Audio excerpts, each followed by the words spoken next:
અહીં ઉપસ્થિત આદરણીય સંચાલક શ્રી, શિક્ષકગણ અને મારા નાના નાના ભૂલકાઓ, આજે હું તમને સમયના મહત્વ વિશે બે શબ્દો કહેવા માંગુ છું, જે તમે બધા શાંતિથી સાંભળજો.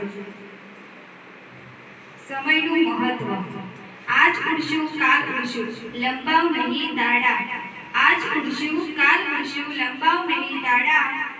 વિચાર કરતા વિઘ્નો મોટા, આવે વચમાં આડા. મનુષ્ય જીવનનો મોટા ભાગનો સમય ઊંઘવામાં પસાર થતો હોય છે અને બાકીના અડધા સમયમાં તેને ભણવા અને જીવન નિર્વાહ માટેની પ્રવૃત્તિઓ કરવાનો હોય છે. દરેક વ્યક્તિની સમયની મૂડી તો એક સરખી જ હોય છે, પરંતુ તે વ્યક્તિ યોજનાપૂર્વક કરકસરથી આયોજનબદ્ધ કાર્ય કરે છે તે વ્યક્તિને જીવનમાં સફળતા પ્રાપ્ત થાય છે. પરંતુ જે વ્યક્તિ સમયને વેડફી નાખે છે, તેનો સદુપયોગ કરતો નથી, તેને જીવનની અંદર નિષ્ફળતા પ્રાપ્ત થાય છે. મનુષ્ય જીવનની અંદર જુદી જુદી અવસ્થાઓ છે. બાળપણમાં ભણવું અને રમવું એ બે મુખ્ય પ્રવૃત્તિઓ હોય છે, જેની અંદર ભણવાનું જ્ઞાન મેળવવાનું હોય છે અને રમતગમતની અંદર આનંદ મેળવવાનો હોય છે. પરંતુ જે બાળક સારી રીતે ભણી શકતું નથી, તેને પાછળથી પસ્તાવાનો સમય આવે છે અને પસ્તાવાથી પાછળથી કોઈ પણ ફાયદો થતો નથી.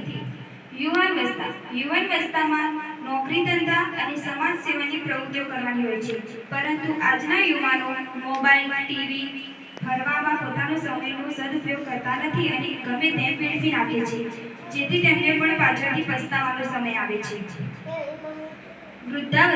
વૃદ્ધાવસ્થામાં મોટાભાગના વ્યક્તિઓ અનેક પીડાઓથી પીડાતા હોય છે.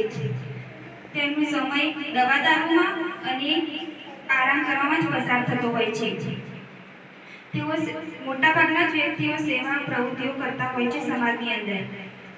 સમયનું વહેણ સતત ચાલ્યા કરે છે. સમય કોઈ પણની રાહ જોયા વિના સતત વહેતું રહે છે. દરેક વ્યક્તિએ સમયની કદર કરવી જોઈએ. જો ખેડૂત સમયસર ખેતરની અંદર બી ના વાવે તો તેને અનાજ ન પાકે. સ્ટેશન ગાડીએ જો સમયસર ગાડી પડવાના સમયે જો સમયસર વ્યક્તિ ન પહોંચે તો ગાડી ચૂકી જાય છે. નોકરી ધંધામાં ઇન્ટરવ્યુ સમયે જો વ્યક્તિ સમયસર ન પહોંચે તો નોકરી મેળવવાની તક ગુમાવે છે. દરેક વ્યક્તિએ સમયનો સદુપયોગ કરવો જોઈએ, યોજનાપૂર્વક આયોજનબદ્ધ કાર્ય કરવું જોઈએ. હું તમને એટલું જ કહેવા માંગીશ કે જો સમય સારો હોય, સમય કોઈનો પણ રાહ જોતો નથી. તેનું કામ છે સમયસર નીકળતો જ રહે છે, તે કોઈની પણ રાહ જોતો નથી. જો સમય સારો હોય તો તેનો આભાર માનવો જોઈએ અને સમય ખરાબ હોય તો ધીરજ રાખવી જોઈએ. અસ્તુ.